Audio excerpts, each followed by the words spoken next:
The lush, evergreen forest across the Western Ghats in the Shimoga district of Mysore state is famous for its enchanting beauty, beauty that has inspired many an artist and many a poet. Here the river Sharavati plunges down the mountainside with a dizzy rapture, unfolding a glorious spectacle. It is said once here came a man who, on beholding this majestic scene, exclaimed, "What a waste!" An odd comment indeed, but the man who made it was no eccentric. This man was contemplating the invisible power hidden in these mighty torrents. He saw in the falls visions of a myriad canals emerging from a reservoir, visions of hydroelectric power which could turn the giant wheels of industry. This man was an engineer. He was a great engineer. He was Dr. Vishveshawaraya.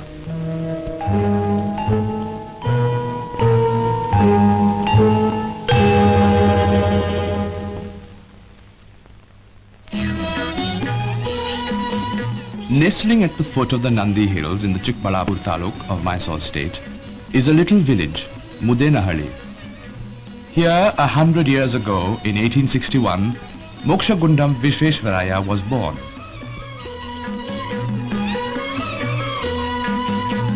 Vishvesharaya came of a poor family. His mother had to struggle hard to get him educated. It was she who brought him to nearby Chikbalapur for his schooling.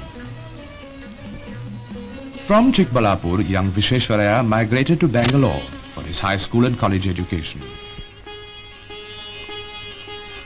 At the Central College, Principal Waters was proud of this brilliant student.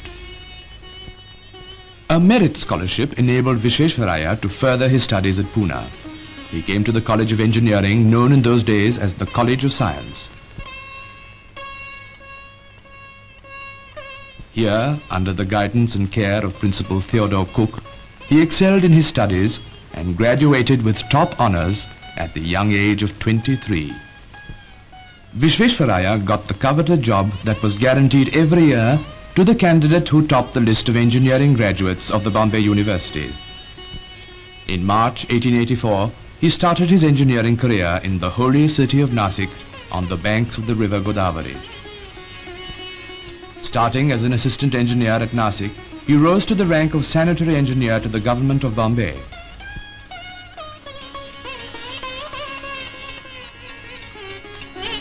Many and distinguished were the services he rendered during this period.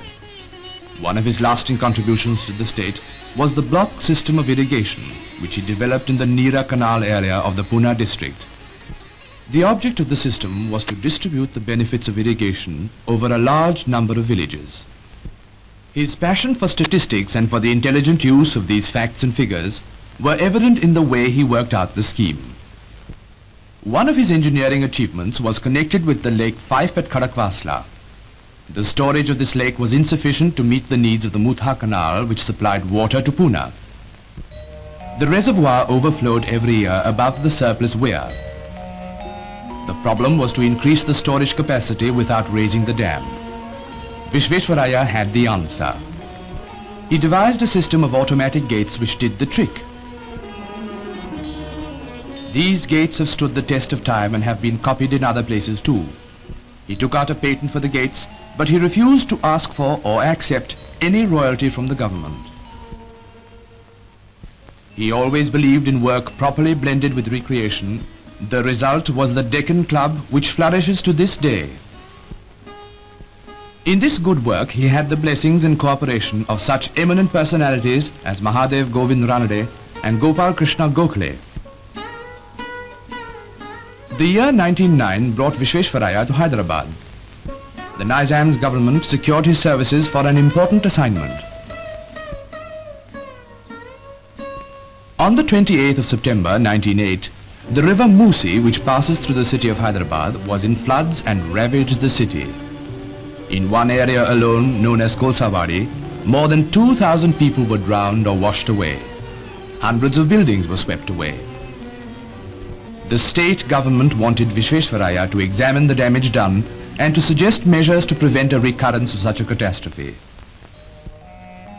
After making a survey, he recommended the construction of 2 reservoir dams above the city. one across the river Musi and the other across its tributary, the Isi.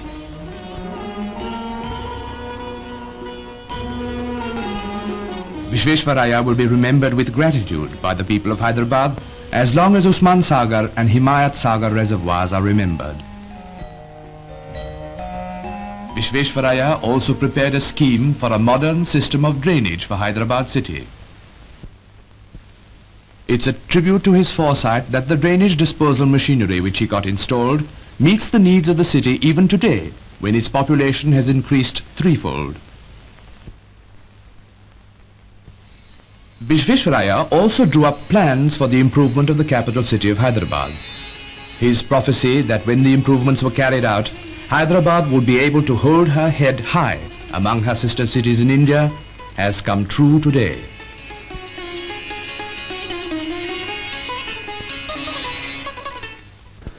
In the same year 1909, he received a call from the land of his birth, Mysore. The Maharaja of Mysore offered Vishvesharaya the job of chief engineer of the state. One of his greatest achievements as chief engineer was the planning and construction of Krishnaswamy Dam across the river Kaveri. Completed in the year 1912, it was the largest reservoir ever built in India up to that time. If one can only place oneself in that epoch, one can judge what a colossal achievement it was in the context of the times. The estimated cost of the project was over 23 million rupees. Such a large amount the state had never spent before on any single project. Referring to this multi-purpose dam, Gandhiji once said, "Krishnaraj Sagar alone, one of the largest of its kind in the world, would perpetuate the name of Sir Vishvesharaya."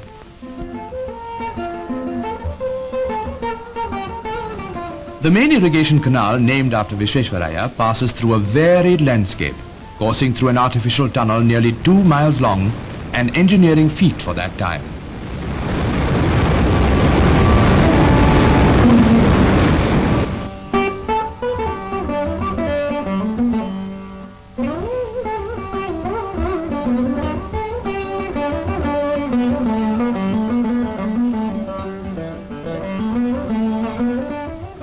The canal has brought prosperity to land which was once barren. It has led to the extensive cultivation of sugarcane, which has made possible a flourishing sugar industry in the state. The sugar factory in Mandya is one of the largest of that class of factories in India.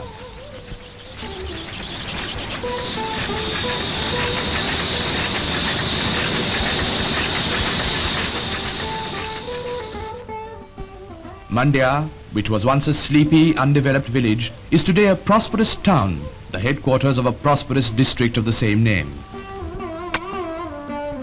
Krishnaraj Sagar has thus brought immense prosperity in its wake. It has almost changed the face of Mysore.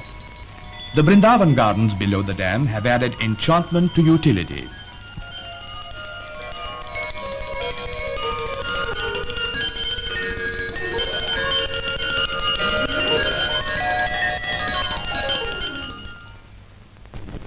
An enlightened and appreciative Maharaja elevated Vishvesharaya to the position of the Diwan of the state in 1912. Whether as engineer or Diwan, Vishveshwaraya's one aim was to develop the state to enable the people to work well, earn well, and live well. The University of Mysore, the first university in any Indian state, came into being in 1916, thanks to Vishveshwaraya's persistent endeavors.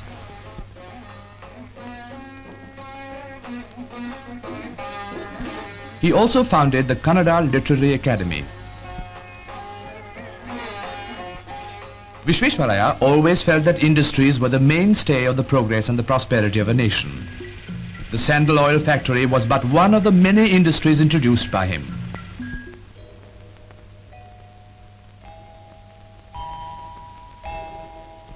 Schemes for a host of other industries like soap, metalworks, chrome tanning and sericulture were developed through the Economic Conference, a planning commission for the state which Vishvesharaya formulated. His diwanship in the state was marked by a single-minded devotion to the cause of the progress of Mysore state. Vishvesharaya was connected with the Tata Iron and Steel Company for a number of years. It was perhaps this association that turned his thoughts to the exploitation of iron ore available in the state. With his characteristic drive and energy, he soon set up the Bhadravati Iron and Steel Works. After Vishveswaraya retired from the office of Diwan, the Iron and Steel Works was in a bad state. The world price of iron had fallen. Experts advised the closing down of the enterprise. It was against this background that Vishveswaraya was persuaded in 1923 to take over as chairman of the board of directors. He set about the task of rehabilitating the works with his usual zeal. Soon Bhadravati iron was selling in the USA at competitive rates. To this day, Bhadravati occupies an important place in the industrial map of the country.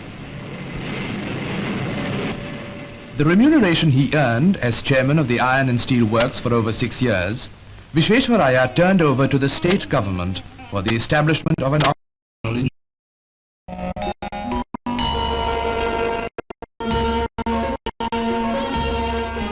He was also responsible for the water supply schemes of Goa, Hyderabad, Sindh and Aden.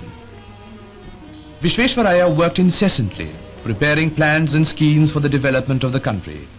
He published several books and pamphlets. Waking or sleeping, he had only one thought in his mind: nation building. Vishveswaraya traveled abroad several times. Wherever he went, his one consuming desire was to bring back technical know-how for the development of his own motherland.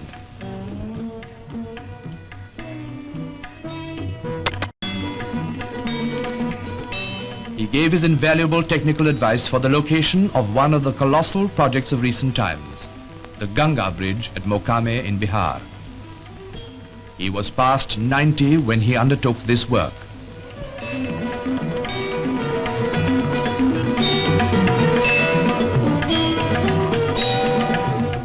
His deep interest in the industrialization of the country led Vishveswaraya to found the All India Manufacturers Organization in 1941. Its motto, prosperity through industry. He wanted manufacturers in the country to develop initiative and build new industries with the help of modern methods of organization. As the founder president of the organization, Vishveswaraya still keeps in close touch with its activities and gives the organization the benefit of his rich experience and wise counsel.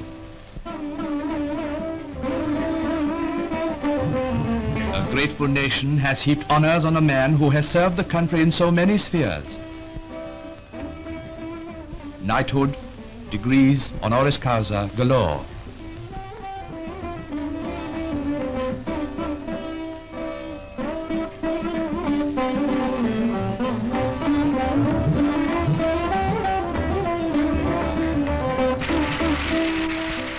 When the centenary of his alma mater, the Central College in Bangalore, was celebrated, he was honored as the oldest and the greatest living alumnus.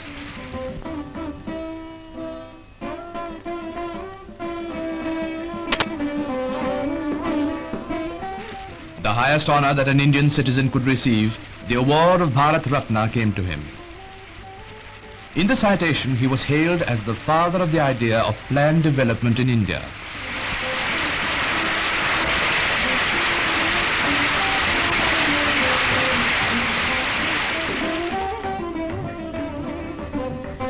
But all these honors sit lightly on Vishveswaraya's shoulders. Unaffected by all these, he lives today in his Bangalore home without a trace of ostentation. His devoted old secretary still assists him in all his work.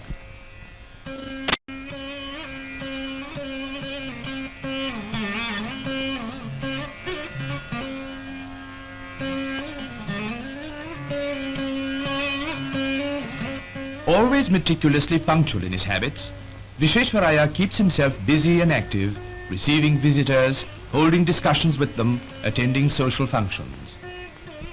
For he thinks with Ulysses, how dull it is to pause, to make an end, to rust unburnished, not to shine in use, as though to breathe were life. The one motto of Vishveshawaraya throughout his life has been, work is worship.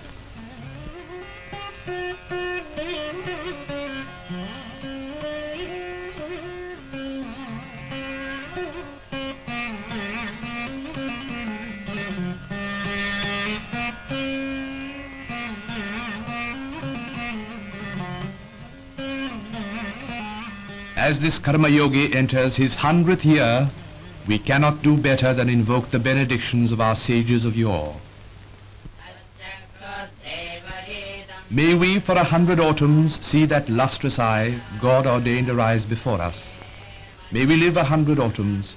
May we hear for 100 autumns. May we speak well for 100 autumns. May we hold our head high for 100 autumns. Yea, even beyond 100 autumns.